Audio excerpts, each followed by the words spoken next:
Yun mga abel, pasensya na kayo, pasensya na kayo. Yung isang ano natin, ginawa kong video is nag-crop. Ngayon, yun nga, hindi natin based doon, nahuli natin, dumating yung dalawa nating ibon na magkapanunod na si Palawi at saka si White Flight. So ngayon, sayang, nasira yung ano natin, yung isang video natin. Biglang nag-crop. Ay nako, Diyos ko. So yun, eto mga abel, yung ibon natin, nirelease yung ibon natin ng 6:28 AM sa San Fernando, La Union. So yung ibon natin, dumating 9:23 at saka 9:25. Hindi, bali, magkasabay lang sila. Naunang nakita kong dumating, si White Flight, si Johnson President, ang unang dumating. Then, lumapag kagad si Palawi. Kaso si Palawi, meron siyang bota sa paa. So yun, napakainit pa naman ng panahon. Tara, samahan nyo ako. Tingnan natin ngayon si Palawi. Para makita nyo yung kanyang paa.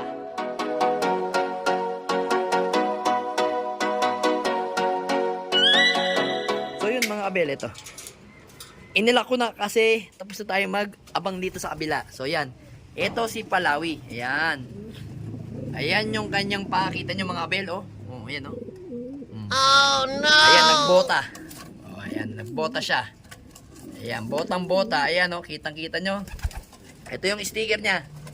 Ang speed ni Palawi is 1,074. Ayan. 1,074 ang speed ni Palawi. Dito ko nga, darling. Yan. So, yan. Yan yung asawa niya, si Jansen. Si Peter C. So, yun. Awa ng Diyos. Yung ibon natin. Ito yung nagpa-cut off to nung first lap eh. Ganyan din siya. May bota rin siya. Sobrang init kasi mga abel yung panahon ngayon. Ang importante sa ibon ko, gusto ko, kahit hindi sila makakain sa truck, importante makainom sila. Yun. Pero as of now, binago natin yung sistema natin. Kasi napansin ko binago ko. So yun, nakita ko kinaya ng ibon kahit na nagbota siya. Ibig sabihin, maganda yung sistema natin. Kasi mga abel, yung sistema natin ngayon is ibinalik natin yung dating AFPC tayo. AFPC nung since 11,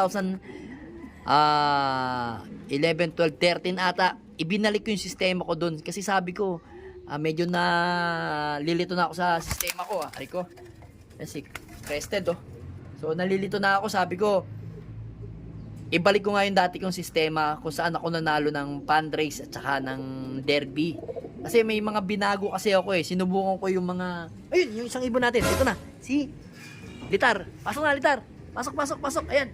Sakto. Dumating si Litar. Pasok na. Pasok na. Ayun, walang bota. Alright, pasok. Alright, first lap. Young bird. Ayun ang young bird natin. Nag-clock na rin. Ito, clock muna natin to. Baka i-clock pa ng iba. Ayun mga abel, na-clock ko 904 na lang yung speed nito ni Litar. Aray ko, Diyos ko. Ayaw pumasok yung yung clocking niya. Umubos ng 15, halos mga 12 to 13 minutes bago ko na pinatay ko muna yung cellphone ko mga abel. O yan ayan yung asawa niya si Litar, live, young bird. Silang dalawa, live. So yun mga abel, ang ginawa ko, kasi nga medyo mainit dito, inilagay ko dito yung yung sticker ko. Ngayon, ayaw pa rin. Oops, internet connection. Ang ginawa ko, pumunta ako dito, mga abel. Tapos, ayaw. Nakailang try ako, ilang beses. Hindi naman lags yung ibon. So yan dito para mas malinaw. Ayaw pa rin. So ginawa ko, pinatay ko yung cellphone ko, pinatay ko yung internet ko, tapos sabay kong binuksan ng internet at cellphone ko. Medyo ng mga abel, medyo nataranta tayo kasi hindi naman lags yung ibon natin. So ayaw lang, ay nako, Diyos ko itong, ayan kita nyo. Ayan, yung natin, patay ko natin. Okay naman, ginalaw ko na nga lahat yan hinugot ko, tapos tapos pinatay ko yung cellphone ko. Tapos, 5 try uli ako, ayaw. Tapos, magpapaload sana ako ng data, biglang pumasok. 904 na lang yung speed ng ibon natin. Ay nako, paano na lang kung Kung pa-cut off ka na, bigla nangyari yun. Diyos ko. Ay, nako. Ang pagkakataon nga naman, hindi natin masasabi. Minsan, nag-aaganon talaga, hindi naman natin masasabi na problema tayo, ang may problema nun, yung internet connection. So, hindi nga tayo nag-load ng data, kasi nga, may wifi naman tayo. So, malakas naman, hindi naman naglalag ang Padeco, kasi ang Padeco is, sa tagal ko na halos 1 taon ko nang ginagamit, is hindi siya naglalag. Pag sa klaing, hindi siya naglalag talaga. Kayang-kaya ng internet natin, kasi mataas yung pinakabit kong alam mo yun, MB ba yun? Hindi ko matandaan kung nasa 50 o 100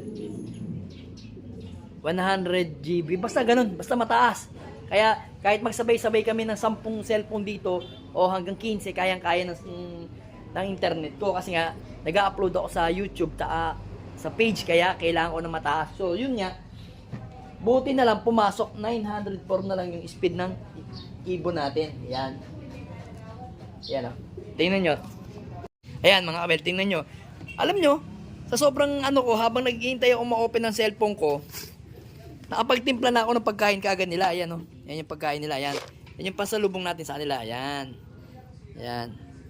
Yan yung pansalubong natin sa kanya. Yung may stag developer. Ayan. So, balik na nga natin doon mga kabel. Ayan. Ayan. Balik na natin. Tapos magpapakain na tayo ng mga ibon natin. So, yun. Ayos na ayos. Lahat ng ibon natin as of first lap ng young bird. Young bird ng natin, category.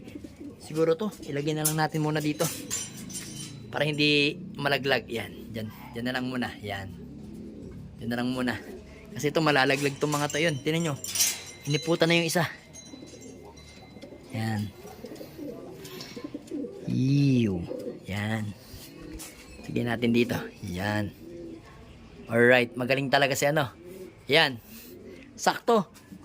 Nakita ko na yung conditioning ng ibon natin na si Jansen. Kasi itong mga Jansen President natin is mga old lines yan. Kaya yung ginamit natin sistema sa kanya is old lines na sistema. Kaya yan. Gumalaw yung ibon. 1070 ang speed nito. Ito 904 si Litar. Yan. Buti silang dalawa hindi nagpuputik. So yan, no, kita nyo, kulay puti yung paa, yung kuko. Yan. So, alright na alright yung mga ibon natin ngayong first lap derby natin. So yun, kondisyon natin ngayon ang ibon natin para sa susunod na derby naman. So as of yun nga, as of 9:04 kumpleto ng ibon natin. 9:04. As of 9, ano ba? Eto, ngayon, nagbabrag ako as of 10 o'clock. Yan. Kompleto na yung ibon natin. Yan. Sayang talaga siguro nasa speed ka pa 930 o 940. Sayang, ay pumasok yung internet Ay pumasok sa internet yung klaing mo. Sensya na, Litara. Sayang yung effort mo. Ang may problema internet, hindi yung hindi yung cellphone natin. Internet. Ang may problema, network. Pinatakbo ko pa yung anak ko para bumili ng ng load ng data. Nagpapaload ako ng 100 para makapag-data ako So kasi dati nakapag-load ako 70, 7 days. Ngayon wala nang 70, 100 na. So yun. Alright na alright yung ibon natin. Yan. So yun, ikinulong nga muna natin yung mga ibang young bird natin dito dahil ayan yung mga young bird natin, ikinulong natin diyan. Tapos kasi naka-antibiotic sila mga abiel. Naka-antibiotic kasi yung iba dito mga abiel, maalinaw ko sa inyo, meron tinamaan dito ng parang tinamaan ng eye cold. Yung parang nagkakatukaan sila pero hindi maga. Kumbaga parang pipikit-pikit lang sila. Pero ngayon, ayan, okay na sila. Wala na silang tama. So yun, ito lang yung lagi kong hinihingal Tumaba siguro ng gusto babae ito Siya lang yung hinihingal dito. Ayan. So alright na alright yung mga ibon natin. Dito naman, ayan. Okay naman sila. Okay na okay sila dito. So yun. Asa na si Palawi? Ayan, si Palawi is okay. Alright na alright. Ayan. Ganda ng condition pa rin. So yun. So at least nawala yung problema natin. Binalik lang natin yung dati nating sistema. Hindi tayo yung sistema ko dati mga abel, malino ko sa inyo, hindi rin ako magamot. Binalik ko lang yung dati kong gamot na liquid yun. Ibinalik ko lang. So yun, napakaganda pa rin talaga ng feedback sa ibon ko. So hindi ko na siya tatanggalin. Yun na lang at yun na lang din ang gagamitin ko. Dati kasi, pabago-bago kasi yung label nun eh. Ngayon, nag-fix na. Sabi, yun at yun na rin lang daw yung pinaka-label niya. Dati kasi pabago-bago kaya nawalan ako ng gana kasi yung takbo ng ibon ko pabago-bago rin nun kasi nga yung label niya nagbabago-bago, minsan malaki, minsan maliit, minsan mahaba. Ngayon, fix na lang daw sa mahaba. Kaya yun sabi ko, yan mas mainam kaya binalikan ko. So yun, nag-research din ako sa mga barkada natin, sa mga kumpare natin. Yun nga daw pabago-bago kaya ang ginawa ko, tinanggal ko yun. Kaya ngayon, binalik ko kasi fix na lang daw sila do sa ganong kalaking gamot. Yan, sa ganong kalaking liquid. Yan. Kaya yun na lang ang binili natin yung liquid na yun. Hindi na tayo bumili ng maliit, yung malaki na lang, yung mahaba na ganyan. So, okay naman sa ibon natin. Wala naman naging problema. Maganda yung first lap natin ng young bird. Pero sa old bird, eto, cut off to. At yung white plate natin, ano yun eh, nag-all bird din yan. Yung white plate na yan, all bird din yan. Kaso, after nang humupa yung init, biglang dumating. Ay, ganun talaga. Wala na tayong laban sa all bird, young bird na lang. Pero for the meantime, okay na okay yung ating mga pauwian niya yung first lap. Alright.